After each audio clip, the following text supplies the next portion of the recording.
Voy, sekin. Voy. Nima qilyapsiz? Zo'r. Hech narsa qilmadim, ha? Qo'lni bor-ku. Men bu kam gazni bosib yuboribman. Akalar, Cobalt'ga yorvoration yengilini jinnisi bo'ladi. Bu narsani cho'zichi Cobalt'chi rosa kutgandi-da. Cobalt'chilar, mana shu videoga like bosing, nimaligini ko'rsatamiz. Ko'pchilik Onyx bilan Tracker 2 barini bor-u, Cobalt'larga qidirib yurishardi. Mana bu barni bitta ko'ringlar. Nima deyapti? Ulardan zo'r qilib, besperdelga tushadigan qilib Nickel brendni chiqarib qo'ydi. Aka, videoni oxirigacha ko'rsangiz, shu bardan ikkitasini sizlarga hadya qo'ramiz. Mana buni ko'ryapsizmi, aka, sidenasi bemalol borib kelyapti. Zazorlari ideal keladi. Eng asosiysi hech qanaqa perdelkasiz birga bir tushadi. Barimizda takoy akkuratniy ko'rinishlari, eng asosiy fishkasi bespravnoy zaradkasigacha bor ekan. Ruchnoylari o'zini joyida qoladi. Qo'lga ham takoy udobniy ekan.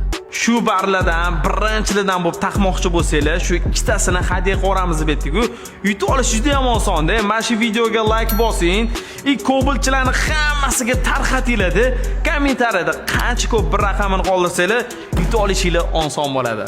Oke, agar shu bardan kerak bo'ladigan bo'lsa, barcha avtobozorlardan topishingiz mumkin yoki-da avtotuningga kelsangiz, o'zimiz ustanovkalari bilan qilib beramiz. Pastda nomer qoldirib qo'ydim.